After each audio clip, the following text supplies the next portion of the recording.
Welcome back, everybody. In a short, sharp video, we're going to be talking about Boris Johnson in front of the liaison committee. But we're also going to be talking about Matt Hancock and how the two connect together, because frankly, Boris made an absolute hash of the liaison committee and it really hasn't been reported in the news.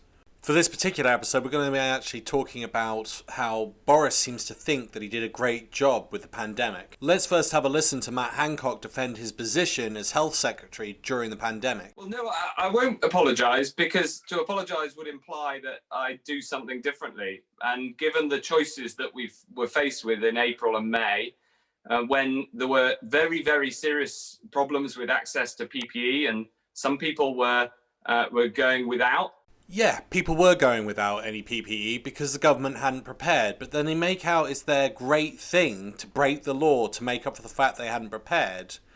And it's just pure gaslighting that we've got going on here. But you're probably starting to think, well, how does this connect with the liaison committee? Wait till you hear what Boris has to say about all of this. Surely you can try and get PPE, which we were chronically short of, and you can also ensure that your department doesn't break the law. I mean, why are the two things incompatible? So on top of all of that, he's now completely denying there was anything to even reflect upon or change, even though he said in the Commons, Britain was ready for anything that any pandemic could throw at it. Full year later, everything's been looked at. Let's have a listen to what Boris has to say about the pandemic. Can you appreciate, Prime Minister, that throwing a party for Tory MPs on the anniversary of the COVID memorial, on the day that some fixed penalty notices were issued for lockdown breaking in Whitehall, might give the impression to the public that you don't care about how they feel about this?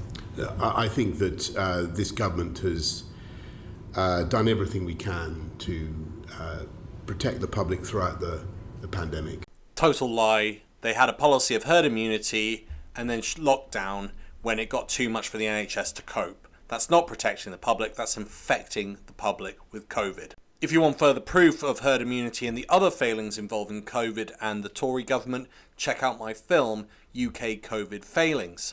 I want to say a big thank you to my Patreon supporters and also my YouTube supporters. If you'd like to become one, there's a link in the description. But we have worked incredibly hard across the whole of government to look after the population during the pandemic. How is he trying to claim credit for working hard during a pandemic? How's that credible? You're meant to do that. That's your job. Some things went well, some things went less well. It was an incredibly difficult time. But I think overall, the record of the UK government in dealing with COVID has been pretty remarkable, and I am proud of it. He's proud of presiding over 165,000 deaths. He's proud of presiding over the worst economic recession in history. He's proud of being 8th in the highest number of deaths in a country. He's proud of being 5th in the world for the number of cases per day currently. He's proud of being 6th highest for the number of cases in the world. And then, I don't know if you've noticed, but they've stopped talking about the vaccine rollout, and there is a reason. If you scroll all the way down, I believe I've added it up correctly, we're now 65th in the world for vaccine uptake. And I am proud of it. What does he have to be proud of? It is an utter failure what he's done.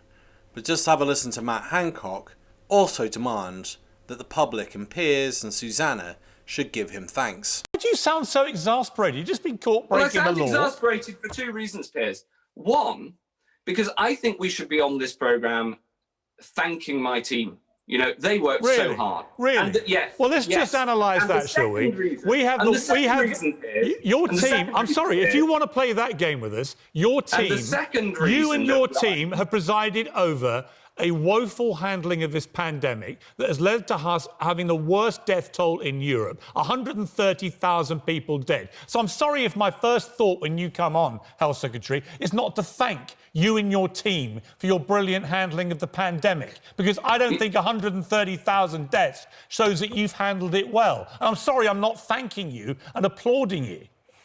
Well said. Simple as that. Well said.